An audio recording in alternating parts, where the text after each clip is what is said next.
Well, hello everybody. Welcome to beginner guitar video number 11. I know we still have a little bit of scale to fill out the fretboard, and we will get there. There's no rush. Once you watch one of these videos, you can rewatch it. They're with you at all times. So if there's something you forgot or whatever, you always have that to go back to.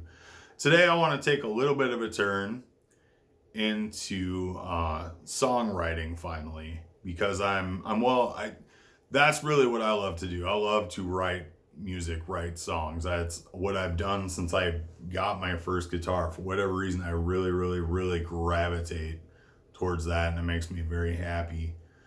So we're gonna start basic today. We're gonna start with just your traditional song structure, and maybe you don't even know what that is. You've listened to a ton of music, but you don't even know, like, well, what is traditional song structure? Well, I'll run you through it today.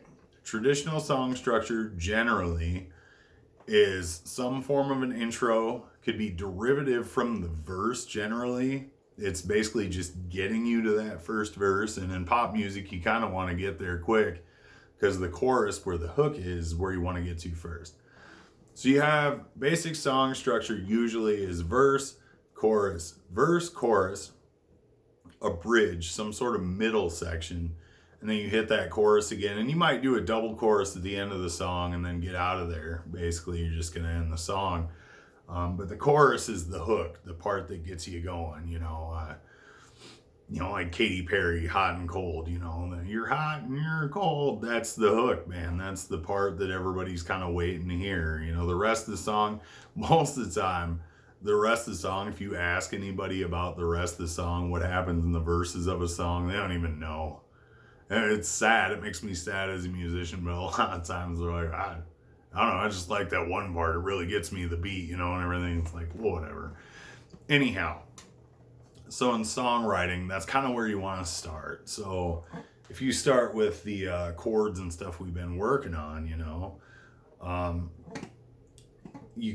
so dynamically, you want these parts to be bigger than each other, dynamically, sonically, so your intro, you can either come in big and come down for the verse, or you can come in smaller and work your way up to the verse. There's a couple of ways you can think of that. Is big down, small up, and then from there, the chorus would be bigger, and then back down to your verse, chorus bigger.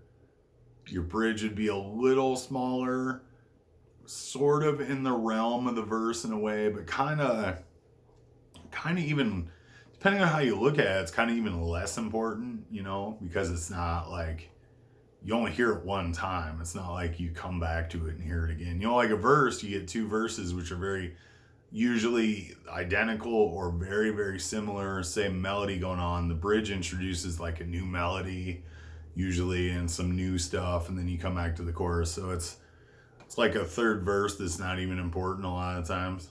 I know that it's kind of weird to think that way, but it's really what's going on. In metal, it might be more of a breakdown, something super duper heavy in the middle of the song where you go, whoa, that kind of thing.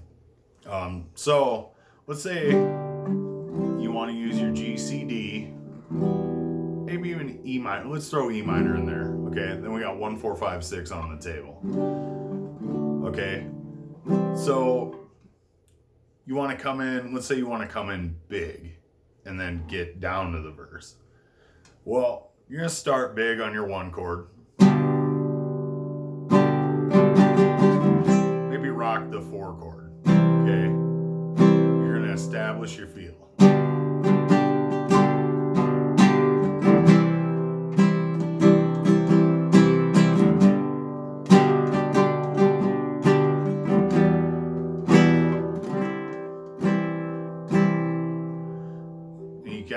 Kind of weave around, and you're staying bigger. Now come down into your little verse part. Whatever you're gonna do there. For what we're talking about today, we're gonna come back down to G. So then that G, you play it a little quieter, a little softer, because you're gonna have vocals there probably. If you're gonna do instrumental music, you would still want to bring it down for whatever is gonna play the melody part. You're bolstering the melody at that point during the verse. And And let's just keep all the same stuff going on that was happening in that intro, but now you're in the verse.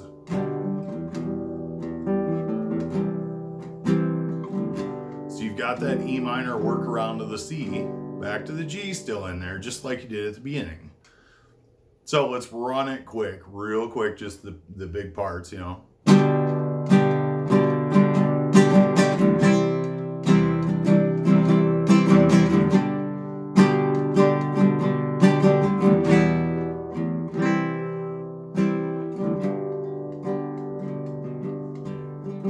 And you can hear that come down into that verse. And we don't have drums or nothing, but that's kind of why I do that. It's like I'm hitting the snare in my head.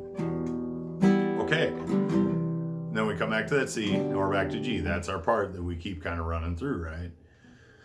Where are we going to go next? Well, now we need to get to the chorus, and that chorus needs to be bigger, but we don't want it to be the exact same chords in the exact same order. So then you can try some things. Maybe take that rhythm you were using at the beginning, steal that rhythm, and let's steal the rhythm, throw the E minor chord out, and play the chords in a different order. So now we left off on the C. Let's hit that chorus with the D. Let's start there. Might work, might not. So our last chords. Bring it up.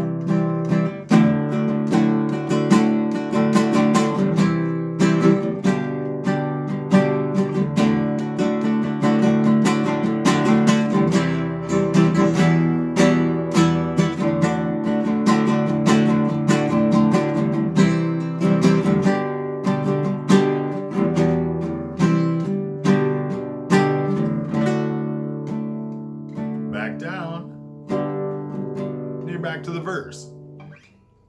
So it can be that simple, you know. It's we use those same 4 chords for this entire thing we've done so far. It's just a matter of dynamics, how frequently you're hitting the chord, you know, and or how hard, you know, the dynamic portion of that verse.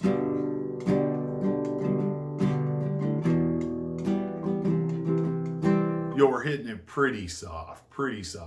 But in the intro,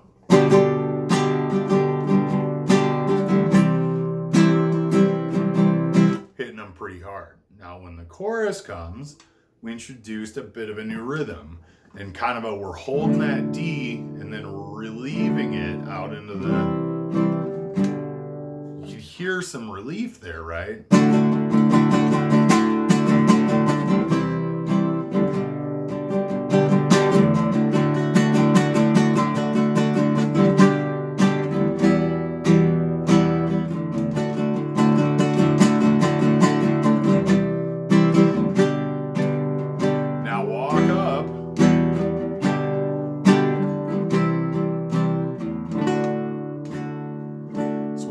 Up from the E to the G to the C to the D, because usually when you're going to switch into something new, you want something to speed up, a little more velocity, because that's another form of dynamics, right? So those chord changes are happening quicker as we're bringing it down back to that verse. We already covered that. You could play it differently. You could leave it alone. You know, you could just, that second time, just let them ring. Let you bring it down a little farther. And then back into the,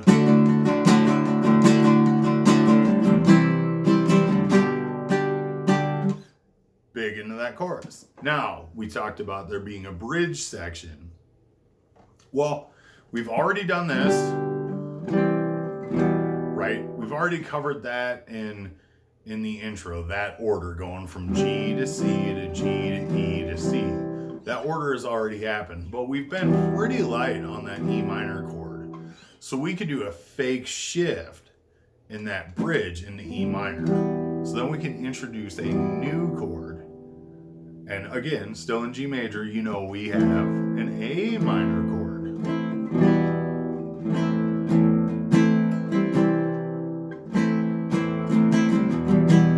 So what happens options as we could take, you know, that E minor.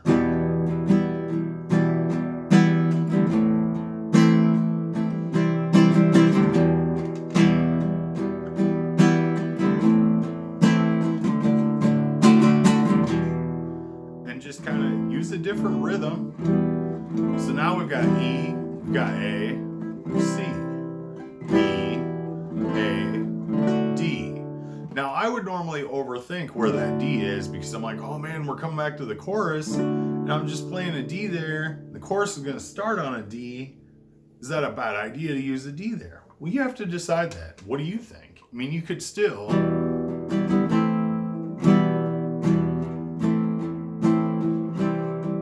putting the C there is okay.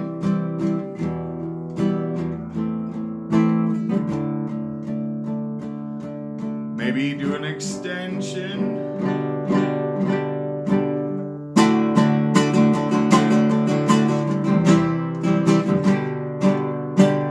And then you're back around. Or just extend the D. Don't even bother with the G, just...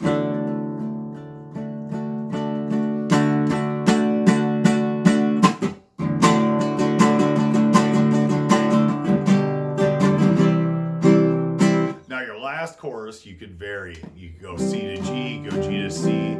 The last chorus, if you want to keep it super interesting versus, you know, just playing the exact same thing all over again, you can change the order a little, but just be aware that if you change the order too much or introduce a new chord, the melody you've established over top is going to have a hard time fighting through that.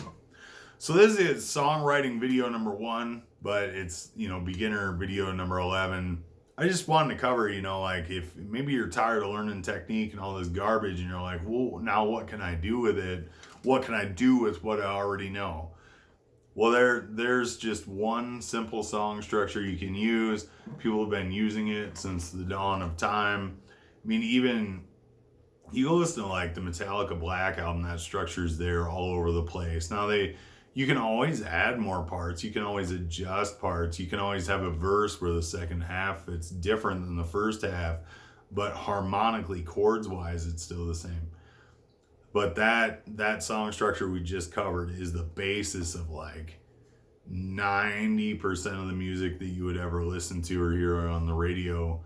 So it's a good place to start. It's a good place to be successful easily, is just kind of start with that structure and then adjust however you see fit. And we'll talk about different variations on that structure later on this channel, but I just wanted to give you guys that to mess with. So I hope you have a wonderful day. Thank you for watching. You're going to do awesome.